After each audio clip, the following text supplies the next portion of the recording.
District level kabaddi selections Vagdevi degree కాలేజీలో నిర్వహించడం జరిగింది. ఈ కార్యక్రమంలో నరసరావుపేట శాసనసభ్యులు డాక్టర్ చదలవాడ అరవిందబాబు గారు మరియు యాజమాన్యం రాయల శ్రీనివాసరావు గారు, రాజేంద్ర ప్రసాద్ గారు, ఓఎన్ఆర్ గారు పాల్గొన్నారు. నరసరావుపేట శాసనసభ్యులు మాట్లాడుతూ క్రీడల్లో అందరూ రాణించాలని, మంచి మంచి అవకాశాలు ఉన్నాయని, రాష్ట్ర ప్రభుత్వం ఎన్నో అవకాశాలు కల్పిస్తుంది కాబట్టి రాష్ట్ర స్థాయి, నేషనల్, ఇంటర్నేషనల్ స్థాయిలో ఆడి మన పల్నాడు ప్రాంతానికి ఎన్నో మెడల్స్ తీసుకుని రావాలని, ఆరోగ్యంగా, మానసికంగా దృఢంగా క్రీడాకారులు ఉండాలని మాట్లాడటం జరిగింది. ప్రప్రదంగా పల్నాడు జిల్లాలో మనం దాన్ని పెడదాం, ఇక్కడ అదే కార్యక్రమం చేద్దాం, మనం దాన్ని ఘనంగా చేద్దాం.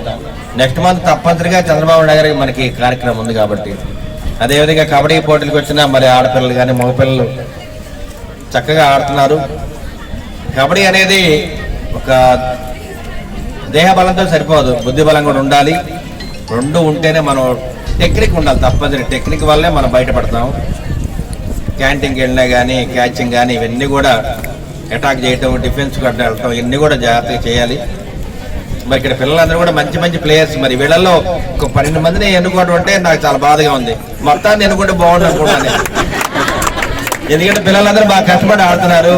మరి ఎన్నో ఏళ్ళుగా కష్టపడుతుంది, అదే ఆలోచిస్తున్న ఇందాటి నుంచి. పిల్లలందరూ కూడా ఎంతో కష్టపడ్డారు. మరి 12 మంది అంటే ఎట్లా అనుకుంటున్నా, శ్రీనివాస్ గారితో అదే మాట్లాడుతున్నా.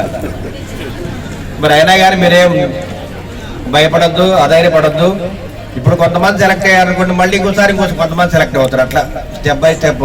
ఇప్పుడు క్రికెట్ టీంలో చూడండి, అందరూ ఒకసారి సెలెక్ట్ అయ్యారు కదా.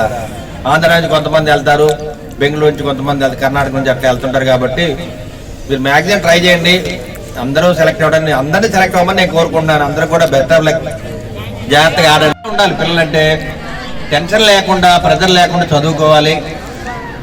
ఏది కావాలంటే అడిగి తీసుకోవాలి. మీరు ఇంట్లో పిల్లల్లాగా, సొంత పిల్లల్లాగా వాళ్ళు ప్రిన్సిపాల్ గారు వీళ్ళందరూ కూడా ఎంతో చక్కగా మిమ్మల్ని చూస్తున్నారు. చాలా సంతోషం. ఎప్పుడు ఏ కార్యక్రమాన్ని పెట్టినా వాగ్దేవి వాళ్ళతో పెడదాము కార్యక్రమాన్ని అనుకుంటా. ఇప్పుడు రేపు రాబోయే కాలంలో మనకి చంద్రబాబు నాయుడు గారి విజిట్ ఉంది, నెక్స్ట్ మంత్ అయ్యుండొచ్చు. నెక్స్ట్ మంత్ 20th అట్లా 10,000 మంది పిల్లలతోటి, స్టూడెంట్స్ తోటి ఒక ర్యాలీ పెడుతున్నాం. అంటే ఒక యూత్ ఫెస్ట్ లాగా పెడితే చంద్రబాబు నాయుడు గారు దాన్ని పెట్టాలన్నారు. ప్రప్రదంగా పల్నాడు జిల్లాలో మనం దాన్ని పెడదాం, ఇక్కడ అదే కార్యక్రమం చేద్దాం, మనం దాన్ని ఘనంగా చేద్దాం. నెక్స్ట్ మంత్ తప్పనిసరిగా చంద్రబాబు నాయుడు గారికి మనకి కార్యక్రమం ఉంది కాబట్టి, అదేవిధంగా కబడ్డీ పోటీలకు వచ్చిన మరి ఆడపిల్లలు కానీ మగపిల్లలు చక్కగా ఆడుతున్నారు. కబడ్డీ అనేది ఒక దేహ బలంతో సరిపోదు, బుద్ధి బలం కూడా ఉండాలి. రెండు ఉంటేనే మనం టెక్నిక్ ఉండాలి, తప్పనిసరి టెక్నిక్ వల్లే మనం బయటపడతాం. క్యాంటీన్కి వెళ్ళినా కానీ, క్యాచింగ్ కానీ, ఇవన్నీ కూడా అటాక్ చేయటం, డిఫెన్స్ కట్ట వెళ్ళటం, ఇవన్నీ కూడా జాగ్రత్తగా చేయాలి. మరి ఇక్కడ పిల్లలందరూ కూడా మంచి మంచి ప్లేయర్స్. మరి వీళ్ళల్లో ఒక 12 మందిని ఎన్నుకోవడం అంటే నాకు చాలా బాధగా ఉంది. మొత్తాన్ని ఎన్నుకుంటే బాగుంటుంది అనుకుంటాను, ఎందుకంటే పిల్లలందరూ బాగా కష్టపడి ఆడుతున్నారు. మరి ఎన్నో ఏళ్ళుగా కష్టపడుతుంది, అదే ఆలోచిస్తున్న ఇందాటి నుంచి. పిల్లలందరూ కూడా ఎంతో కష్టపడ్డారు. మరి 12 మంది అంటే ఎట్లా అనుకుంటున్నా, శ్రీనివాస్ గారితో అదే మాట్లాడుతున్నా. మరి అయినా కానీ మీరేం భయపడద్దు, అధైర్యపడద్దు. ఇప్పుడు కొంతమంది సెలెక్ట్ అయ్యారనుకోండి, మళ్ళీ ఇంకోసారి కొంతమంది సెలెక్ట్ అవుతారు, అట్లా step by step.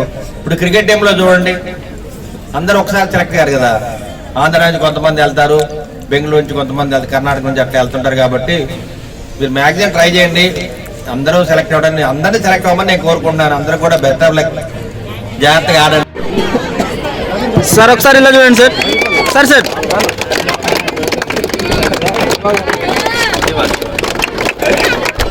Right sir.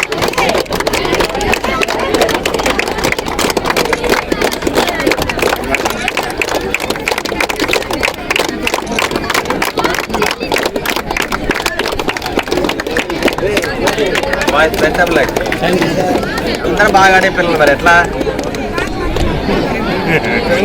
Best team అదే